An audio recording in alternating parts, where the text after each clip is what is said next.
Okay, my name is Samson Siasia. And he's put himself to that. Former player of Super Eagles. And checks all the shots. Not worldwide accuracy. In a better position. Well, we'll have to go again.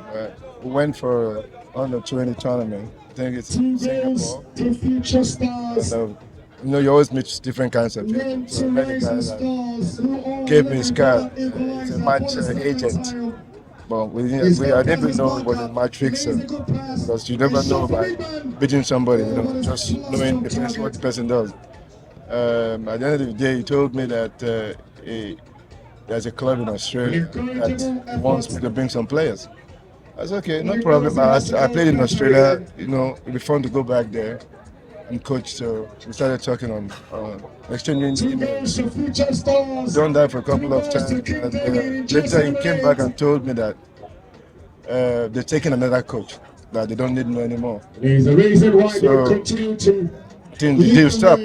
So that was it. I didn't know it was a match fixer, and FIFA was looking for him. So they saw our correspondent in the email. They contacted me. Trying to ask me questions. I'm not affiliated to FIFA except NFF, so they have to go to NFF to get to me. But they didn't get to NFF on time to get to me. After I found out the ban when I was watching TV, then Amaju Pini called. Didn't you know FIFA was looking for you? I said, how would I know? I'm not affiliated with FIFA. So at the end of the day, FIFA banned me for life, which I don't know why, because nothing actually happened. They said bribery. To me, bribery is when money exchange hands. You understand? So, and how can it be bribery when I didn't go to where I'm supposed to go, where the man was supposed to take me to become a coach? So, I believe because the Nigerian government didn't fight for me, that was why they could do what they did to me. When you have problems, they all run away. That's so unfair. All they could have done was to get a lawyer, sit down with me and ask questions. Coach, did you actually do what they're accusing you of? There's no evidence to that effect at all. And they're giving me life for what I did not even do, because I'm talking to a match fixer. Right now on social media, let's feel you, let's feel you. Let's be able to see what you can do. It feels good, but after 5 years, how difficult things were.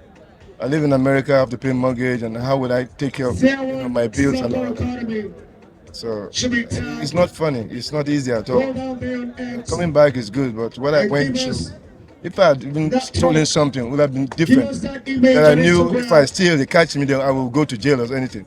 But when you didn't do anything, they bound it. That is even worse than what's going on. So, but I don't want to get angry. It's over. I just have to move forward. Try to make up for what I've lost. No, definitely, yes. No need to get angry. It's over. It's over. I need to just get myself together and do the best I can to catch up. To get back to what I love to do. The question is, how did he manage to miss? The ban is over. What's next for Siasia? Next is to get a job now. What else? Should I be waiting for? That should be the miss of the day. A couple of people have called me, some from South Africa and other places. So I'll wait. What I did that actually get me into this problem was I'm supposed to get an agent to talk on my behalf. You understand? If I had done that, this would have happened. Would not have happened. You understand? They have to go to that agent before they get directed to me. So that's a lesson to other people that you don't have an agent. You want to talk to a club directly. You don't know who you're talking to. You understand? That's my only thing I can tell everybody. That get an agent to talk on your behalf, so you can get to what they're getting to. So it's a lesson to other people. They have to learn from it. You understand?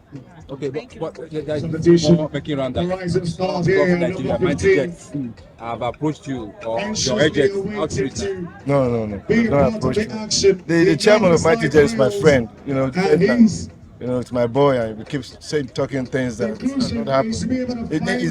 They want to get me, but they have to come and talk. You understand? I was in Jos 2 days ago or yesterday. I went to watch their preseason matches. Yes. So I'm free to talk to anybody. There are no guarantees that NFF will take. I'm not waiting for NFF. I have to move on with my life. Whatever happens, fine. So Even if NFF take you different stories and all that, where they are right now, it's very difficult. The last 2 times I did that, it didn't work. You understand? And they're not even trying to encourage you. They don't even give you what you need to actually work. So I don't know what's going on in NFL. Rumors have it that Eguabon will be the interim coach. They've invited 20-something players. Who invites 27 players when they don't have a coach? Who's going to invite these players? You understand? How do you get those things done when you don't have a coach? NFF, who's inviting those players? So let's try to do the right thing. Your fans know that you've been what they are waiting to hear. Perhaps, some people who are also, talking by the side that say that, well, after about 4 or 5 years, you need to take special courses. But for you, you want to hear from you. But let's show the NFL thinks that you are up the job of coaching the Super Eagles. Are you ready? Of course I'm ready. I did some refresher coaching courses online. I'm following up with the US Coaches Association because I'm registered there. I did my coaching license in America, so I'm taking some courses there too. So I can't just sit down there just in dormant. I made an effort to go and watch the Nations Cup. Nobody took me there. I knew that I was coming back and I have to prepare myself. I even talked to the president of NFF to support me financially or buy me a ticket to go and watch. He didn't even answer me. He didn't say anything that coach was going. I went to his office. You understand? So I was trying to prepare myself in different ways quietly. Nobody knew. Only my governor that gave me some money to go to Ivory Coast to watch the Nations Cup. You understand? So if you're not doing those things quietly, they won't know that this ban will end and you want to go back to your job. You have to do something on your own. To go for a coaching course in America, $30,000. Who's going to give you? So you have to do a little bit that you can, behind the scene to make sure you get yourself ready. So you saw the Yes, thank you very much. With me then. What do you think is the problem of that? Do you think they can make it to qualify for the World Cup? Well, we don't know. Depends on the kind of players you bring together again, And now they've just started playing their league now and all that stuff. So you won't know what to put players together and try to play with them and see how they can catch up. Actually understand is that how you want them to play. So it's not just bringing players together. Can they play together as a team? And you don't have time. You have 2 weeks. You don't have 2 weeks when you come. You have less than a week to prepare them. So Super Eagles' job is the most difficult job you can ever take. Ever. Even they bring a white man. That white man doesn't know the players better than me. You understand? Now he's a wild goose chase. You can bring him and let him try. What will fail, we'll start all over again. But you're going to think they can make it by God's grace.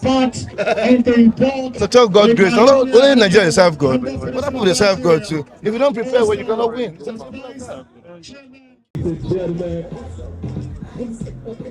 Hey, DJ, let's welcome the Tier 1 future stars and the Tier 1 rising stars.